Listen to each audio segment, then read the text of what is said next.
Magandang araw sa atin lahat mga kabayan. Pagbida-bida ni Congressman Joke Frasco ay hindi pasado para po dito sa bagong gobernador ng Cebu na si Gobernador Baricuatro. Tinawag niya itong sakay-sakay pamor.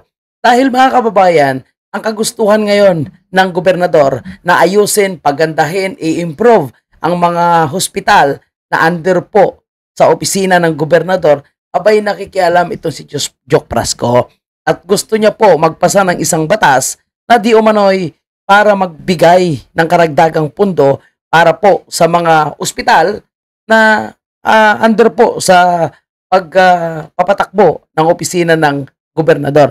Pero ayon nga po sa opisina ng gobernador, lalong-lalo na po, itong si Gobernador Baricuatro, abay gagawin na po nila ito at hindi na kailangan ang anumang batas.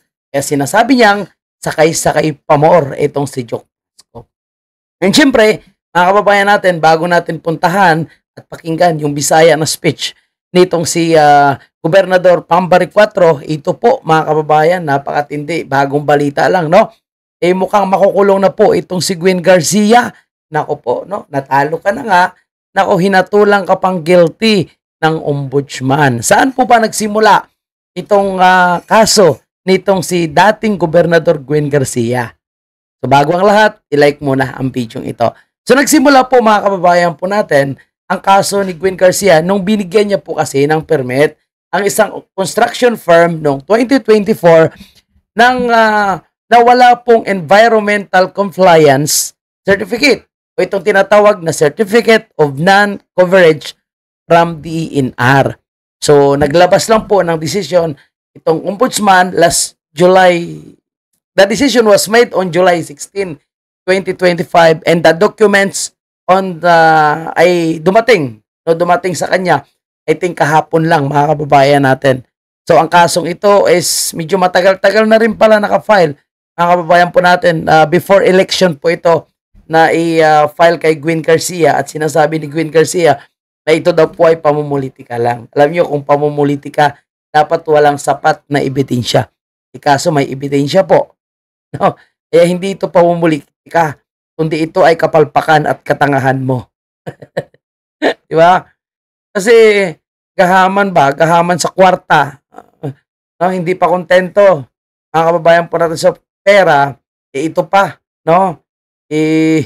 Malamang bibigay ba ito ng permit sa mga ganyang klaseng construction firm kung walang padulas?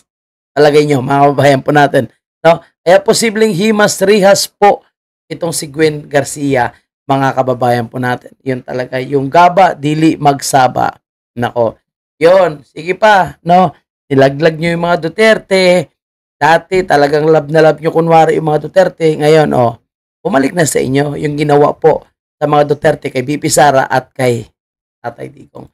Puntahan natin si Baricuatro, mga kababayan natin. Baka hindi pa kayo nakalike, like naman, okay? Maraming salamat po. Daghang salamat. Suroy-suroy karon sige na magsakay-sakay. Ang sama ng soroy-soroy. Sakay-sakay pa more. You know, it's no big deal because as we're engaging with the district hospitals, mga infirmaries, we are preparing them already. Even ang ato mga infirmaries, ato na ni silang gi-prepare for level 1 hospitals. Ang mga level 1 hospital, ato sa ni silang i-prepare for level 2. You know, and also there's a private group of hospital nga nitabang nato nga gusto mo tabang na para ma-upgrade atong hospital. And as what Yan kay sabi nga ni GovPam, may mga private hospital na daw po na gustong tumulong para ma-upgrade itong mga ospital na under po sa opisina ng gobernador. Dr. Nikki has mentioned, you don't need congressional approval or bill for you to upgrade the hospital. Hindi na daw po kailangan yung congressional bill para magpatayo nito mga ospital. Kasi Joke Frasco kasi, paipal pa. Akala niya siguro, pati na sila. Ay, Joke Frasco, kahit kinalaban mo pa ngayon si Tambaloslos, hindi pa kayo bati ni Gobernador Pam, kaya ay moyong ka. I don't know if you've also heard, I think another blogger was talking about this, Leo Lastimosa, that he himself talked to the DOH, which is correct. Because we have been in contact with the DOH good about regarding this, no? So, ako, I would also want to appeal to him, no? To look into his children hospital in Iloan. No. Unahasa na, Congressman, no? Before ka manghilabot sa Danau. And also, I would also want to appeal to you to look also into Camotes Hospital. You started airport there, ang imong hospital. Ang ceiling dito gani, kagbungo na. There were some media were with me in Camotes, no? White tarong lighting.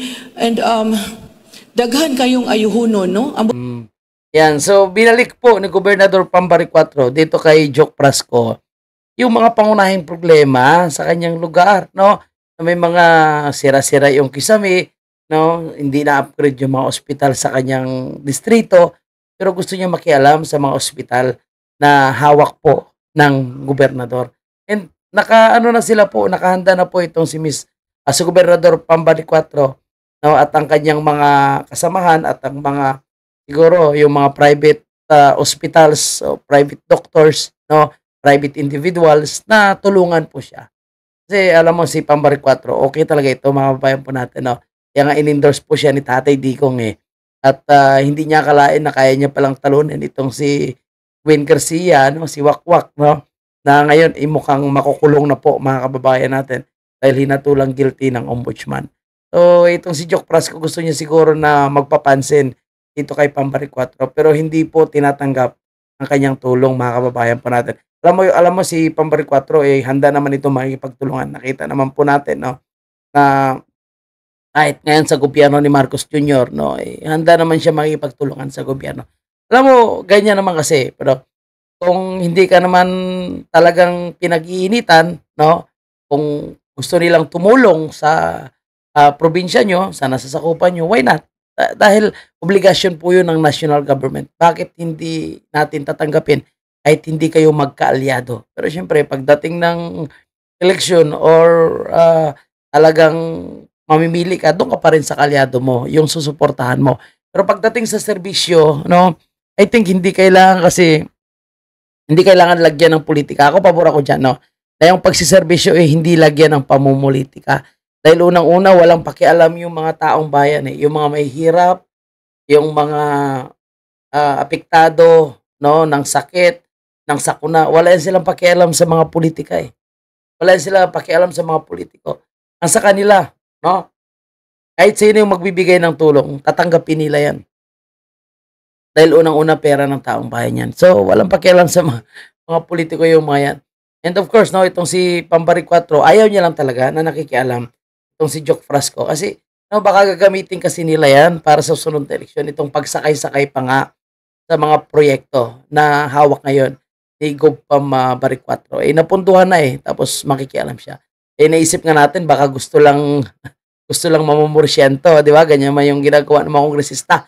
O, itong sama anomalya na flood control. Nako, yung Cebu, I think yung Cebu is pangalawa po yan sa napakaraming mga na-allocate na mga proyekto ng flood control. So, Joke Frasco, kailangan mo rin hanapin kung saan yung mga flood control na yan na napakarami pala yung naka-allocate sa Cebu, mga babayan po natin. And no, yung ilang kongresista dyan ay pumerma din sa impeachment. At I think may inendorso pa dyan si Tatay Digong eh, na congressman, pero bumuto kay Martin Romualdez. Talaga, ang mga politiko.